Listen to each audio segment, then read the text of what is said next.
Hey everyone, this is Stelly FD with Closer, and in today's video we're going to discuss the 8 prospect personas that are probably wasting your time or your SDRs or junior sales reps time, how to spot them, how to categorize them, and how to train your team in order to minimize the amount of time investment they put into these types of potential buyers. So here's the scenario. One of our most junior sales reps, who is an SDR, sales development rep, his job is to call new signups, to be helpful, be useful, and to qualify and figure out, are we the right solution to them? And are they the right type of customer that are gonna get the most out of our solution and be a good customer to us in return?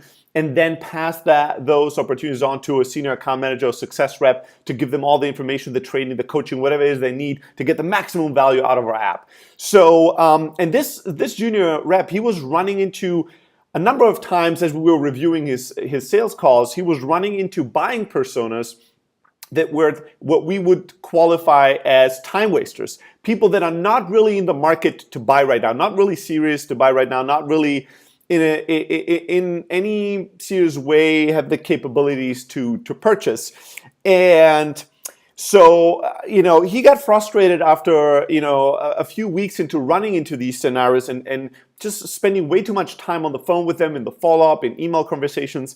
And ultimately, he just recently asked me, he said, Stelly, can you help me? Can you tell me what are all the bad reasons to be in the market for? What are all the buying personas that are time wasters? Can we categorize that? And can you give me some hints on how to spot that much earlier in the conversation so that I'm much more economical with my time? And I thought that was a powerful question, something that we had missed to do in our training and something we started doing now. And I thought I'd share that with you out there. If you're a junior sales rep and you have to qualify people, you should know about these 8 buying personas that are really time wasters. And if you're a sales manager and you're coaching and training your junior sales staff, you should give them some guidance on what type of buying personas are not going to be right in your market. Not just what is a qualified buyer versus a not qualified buyer, but there's prospects that pretty much universally are time wasters, and you should categorize that, teach that, tell your junior sales reps how to deal with it so they don't waste all their energy and their time and their motivation on things that go to nowhere, which is one of the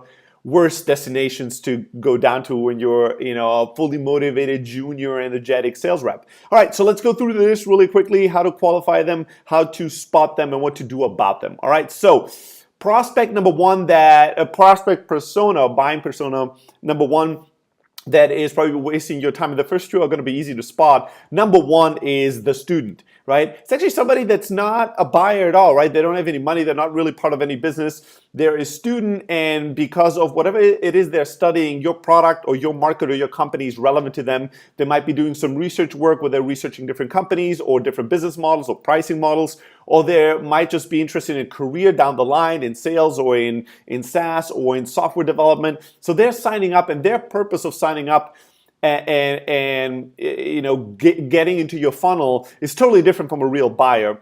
Usually students are easy to spot, within a few questions. They're typically very honest. So if you ask somebody how they got to you and what the purpose is of a trial, you'll get an answer very, very quickly. But some sales teams are not trained to ask these questions. And if you go down the road of asking questions about what they like on the product and what features they're interested in, if you talk a little bit more about the product itself with them, and their opinions on that, it might be that you could, waste 2, 3, 5, 10 minutes on getting feedback and information from somebody that ultimately is not at all in the market to buy today. So you want to make sure that you allow students to, and you'd be surprised how many people are students that sign up for products. You want to make sure that you filter them out of your funnel as quickly as possible and you don't spend too much time on them. The second type of buying persona that is usually a waste of time is another one that's very easy to spot typically, but still really important to know. It's the applicant. And especially if your company is hiring lots and lots of people, you're going to have lots and lots of applicants that will go and sign up to go through the funnel to check out how it feels like, to see how the buying experience is for your company, and that is totally smart. I want the applicants to do that. It is a little bit painful when your junior sales reps constantly hit these applicants on the phone or in an email exchange and going back and forth. Sometimes these applicants are going to be trying to hide that fact, right? So you want to make sure you're really trying to coach your team on how to qualify people well, and we have a video on that that will link up to this. on the basic principles on how to qualify people well to really get to that truth really fast. But most of the time I find that applicants will just raise the flag and say, hey, I'm just looking for a job. So if you can do things to filter these people out even before your junior sales reps get to them, that's great. Students, applicants, there are some ways to do that. If you're interested in that, it would be too much for this video, but you can shoot me an email at stelly@close.io. I'll share some of these secrets. But applicant students, you might want to filter out if you can. If not, you want to just categorize them really fast so you make sure you're economical with your time. The third prospect buying persona that's probably a waste of time, and this is a little bit harder to spot and sometimes a lot harder to spot, is the hobbyist. This is somebody that is signed up, that is looking into your product. Usually they might even spend a serious amount of time with your product. They have serious questions about it. They want to know all kinds of things. But they're not in the market to buy your product right now. They don't have a problem. They're not really in the market for a solution. They are just curious. They are just interested. They might love the space. They might have trialed all the products. They might build a lightweight version of your product in their spare time. They're hobbies. They're just interested in technology, new technology. They're interested in new players. They're interested in product development. Whatever it is, they're interested for all the wrong reasons, in the sense that they're not interested to buy. And a lot of times these people will have strong opinions, strong questions, and they might lead your junior sales reps down a rabbit hole of more and more and more and more questions, a lot of times very technical questions that will lead to nowhere, right? At least it will never lead to a purchase. So you want to make sure, again, that you spot the hobbyist just purely based on making sure you understand, hey, why are you signing up? What are you trying to accomplish? What is the company you're with? What is the team you're managing? What's your position in there? If you ask these basic questions in the beginning, you're going to be able to typically spot that person. And if somebody comes out of the gate, calls your sales line, let's say, and say, hey, I'm trying the product. I have a few questions. I need answers right now. How are you guys doing this? How are you guys doing that? Make sure you train your reps, and we have a video on this as well that we can link up here, to make sure you train your reps to not just stumble into the habit of answering one question after another, after another, after another, and leave all the control of the conversation over to the other side. You're in control. So when somebody says, hey, well, I only have 10 questions and you just need to give me your answers. Question number 1 is blah, blah, blah. Question number 2 is blah, blah, blah. At some point, I stop the person, and we teach our sales reps to stop the person, the prospect, and say, hey, I'm happy to answer all your questions.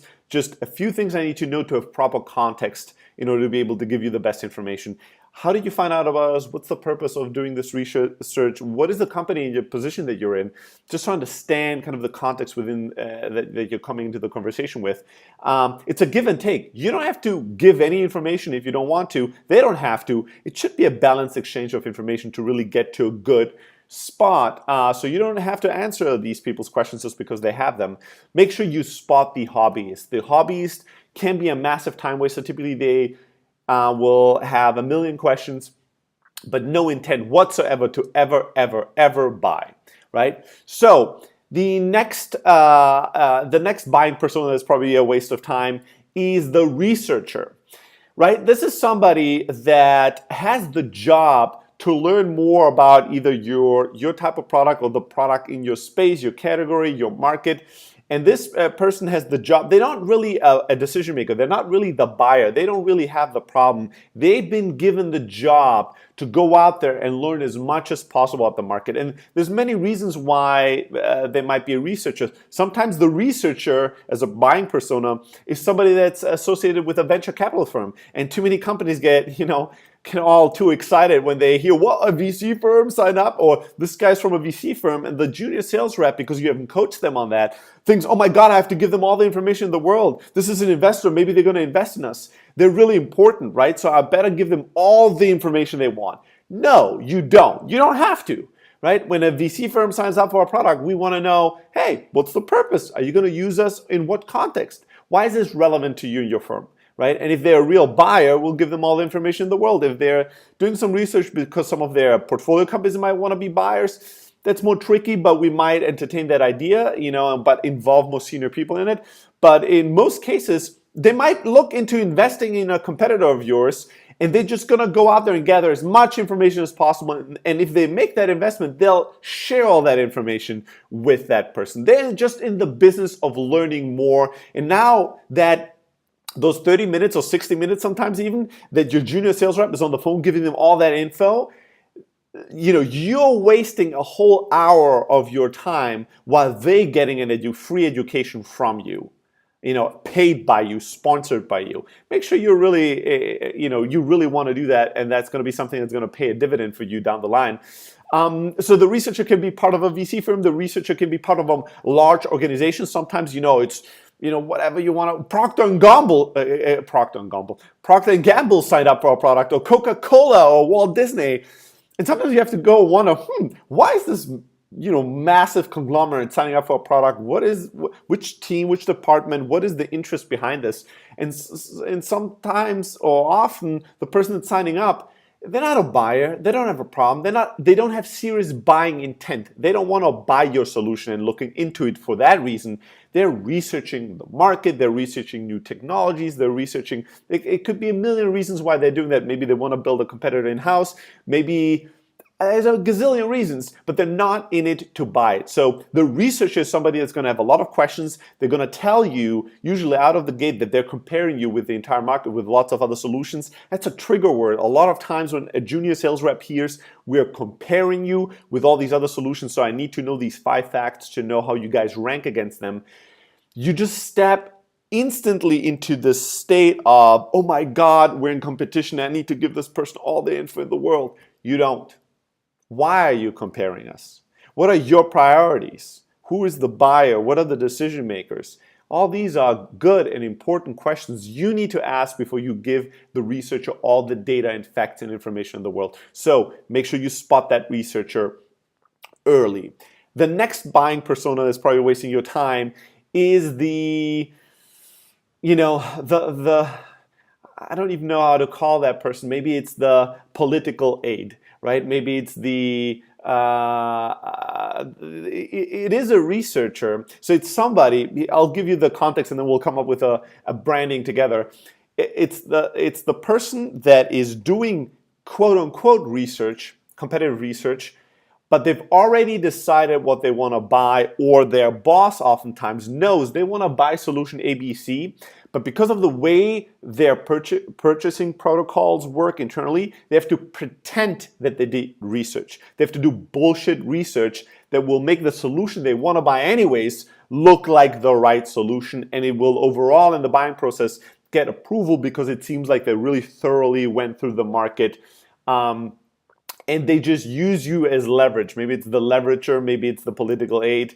We'll have to come up with a good name for that person, because sometimes they want to figure out all the things that are wrong about you so they can make the solution they want to buy anyways look better. Sometimes they just want to use you as leverage. They want you to give them the leverage against the competitor they actually want to purchase from, in order to gain what they want from them. And the most obvious case in this is pricing, right? So they know they want to buy solution A, but A is not giving them the price they want. So now they're going out in the market and they're getting this really sweet deals. They're really pushing. So they're coming into the conversation with you and they're telling you, hey, we have all this money with solution A that looks really, really good. They've given us this really killer price. Maybe they even lied to you and they tell you the price they want to have, but solution A provider didn't offer them. And they say, can you beat that price? If you can give us a better quote, we might go with you. And then what do? You scramble, the junior sales rep tries everything in their power to give them that price, and then they take that price from you and they go back to solution A, which is the solution they want to have anyways, and they just tell them, here, look, I have a quote from this company, what can you do? You need to do better on the price. We want to buy your solution, but this is just too good of a price, you need to help us out here. And then that's the leverage they need to make it happen. So the person that's doing that, it's very tough to spot. And typically a junior sales rep is not gonna have all the information to really tell, is this just the political aide, somebody that's trying to gain information, but to prove that in order to either get leverage for another provider or vendor, or in order to prove that the vendor that they've chosen, that they have bias towards, maybe this is the biased researcher, that's the best solution in the market. That's going to be really hard to spot for a junior sales rep, just to be frank. But if you teach them the ABCs and if you do regular reviews of their opportunities and the qualifying conversation they have, they're just over time and with experience going to get better and better. The easiest thing to spot is this is not the decision maker. Bang, first red flag. Next red flag is this person is also researching other competitors. Bang, okay, other red flag. Now the next one that we need to know is what are your priorities? How you're going to make a decision, and if they either give you murky answers or there's a lack of clarity, or if they outright tell you honestly, well, we want these 3 things that are obvious that you don't have, or we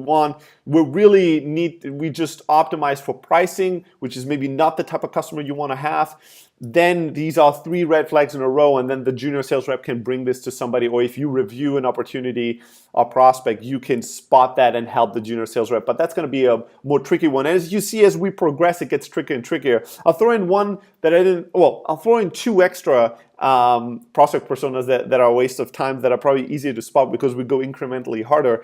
Number 1 is the whatever cheapie, or whatever we want to call that, the person that's only looking for the cheapest price. That person is out in the market, but they're really not interested in your product and all these details. They just want the cheapest possible price, if possible, free. If possible, you pay them for using your service, right? They come to you with that level of like, I need this super cheap price, or we're going to be a great blah, blah, blah, and we're going to do all these things for you, so you need to give this product to us for like a year for free or something. We've done a lot of videos on how to deal with these people and why free sucks, and you shouldn't be taking customers on board that only care about price.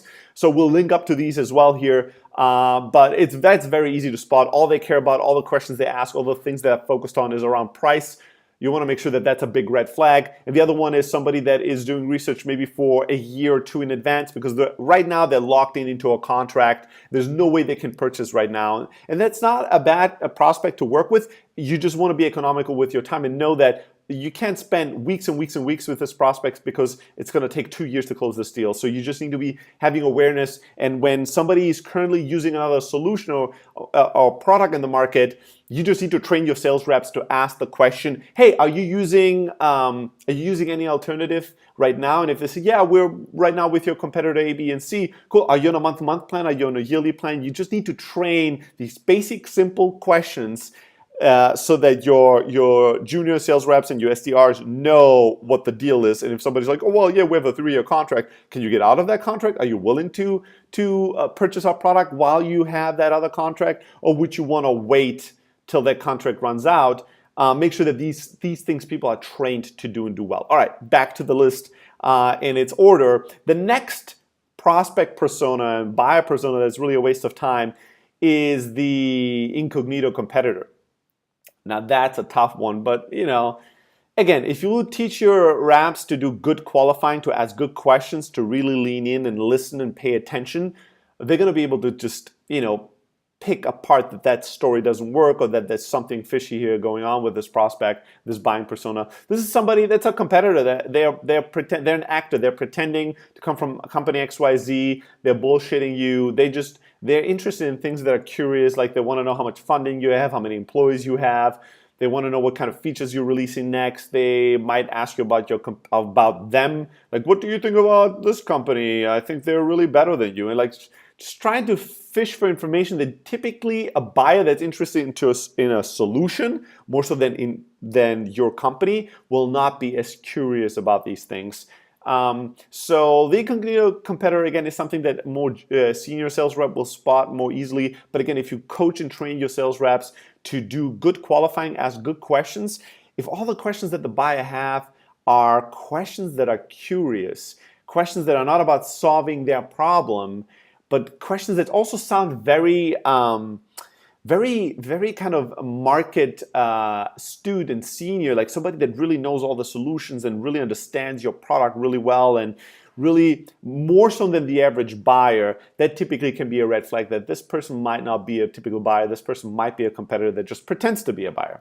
The next buying persona that might be a huge waste of your time is, and this is really one of the most painful ones, it's the ignorant and motivated, right? This is somebody, and unfortunately, this person will have a job usually. They're not a student. They're not, looking for a job. It's not easy to spot. Maybe they're even in a position or in a team that's relevant to your product. So they work for this type of company that could be a buyer. They're in a team and in a capacity in that team that could be a buyer. And they're interested in your solution. They think that the company or the team needs your solution. But the problem is that they are completely ignorant to the internal buying process. They don't know how that company makes decisions. They don't know how that company would actually purchase a product like this. They don't know how to champion a product like this. Nobody gave them the task to research and find and buy a product to solve this problem. They don't have any decision-making power, and they're completely oblivious to all these facts. Like they don't know that they have zero power to buy a product in this company. They don't understand how to make it happen, and they are highly motivated and highly opinionated, right? They think they're smarter than everybody else. So the company right now uses solution ABC, right? They think solution ABC sucks.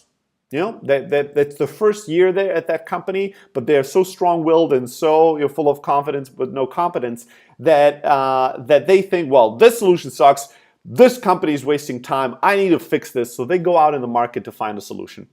And these people, they're gonna ask all the right questions. They're gonna tell you how much they hate the current solution and how the team needs a better solution. And that's why they're looking for that. And they might even negotiate on pricing. They're gonna act like a real buyer with a real problem that's really passionate about this. You're gonna get really excited. The problem is that when it comes time to buy, everything will fall apart. They're gonna go, all right, now that I have the pricing and everything, let me go back to my boss. And then the boss goes, what the fuck do you want? Like, we have a 5-year contract with ABC. There's no way we would ever switch. Boom, deal done, right? 3 months of research, work, trials, and all that stuff that you did with that person for nothing, for absolutely nothing.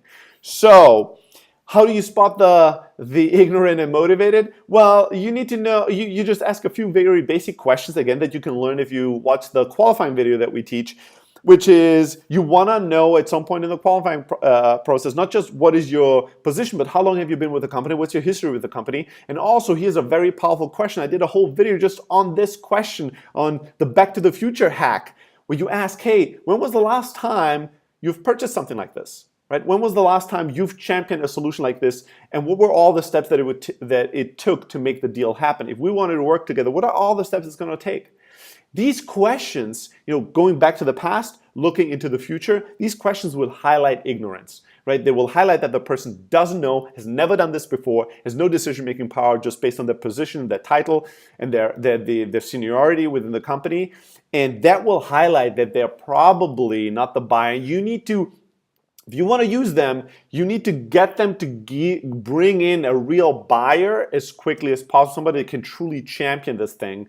And make sure that you don't spend more and more time with somebody that has zero decision-making power and knows nothing about the decision-making process within that business. And then last but not least, on the buying personas that are wasting massive time are the living manifestations of wasting time, which is the time wasters.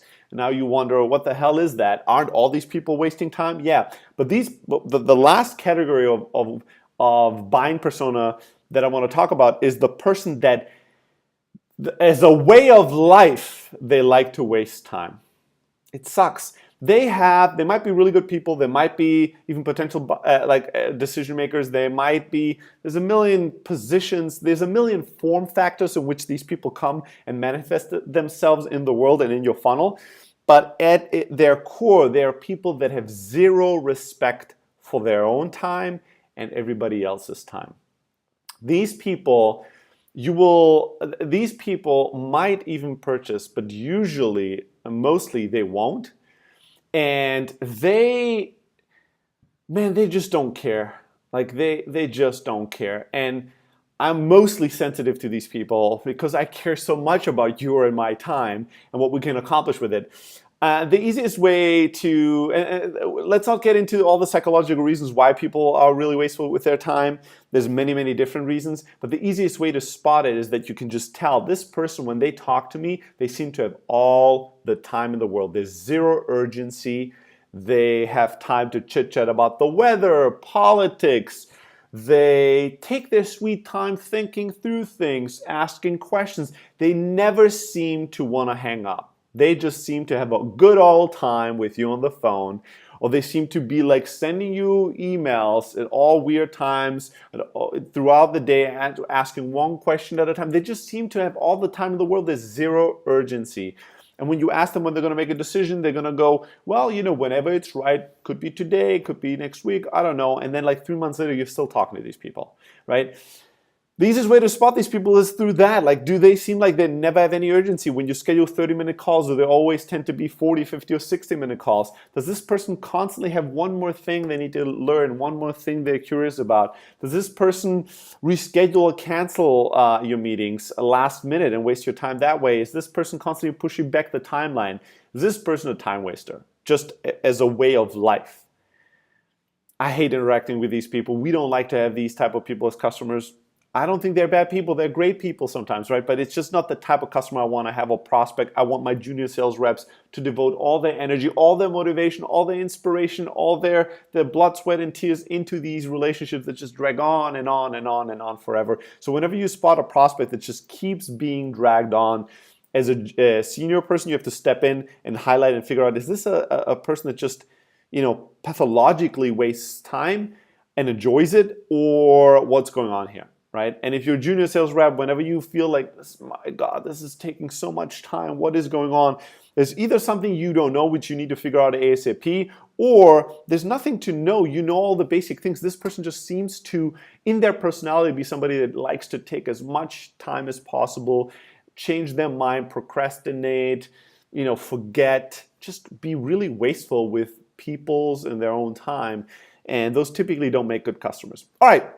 These were all the buying personas that are a huge waste of time. Make sure you coach your junior sales reps on how to avoid them and how to spot them. Make sure you do that yourself as well. And if you have any that I've forgotten, make sure to leave a comment. I want to hear about it. And make sure to go to blog.close.io, subscribe to our blog 2 to 3 times a week. Highly tactical and strategic sales and entrepreneurship content brought right into your inbox. That's from us. If you ever want to get in touch with me personally, just shoot me an email at stelly@close.io. Let's go and get them.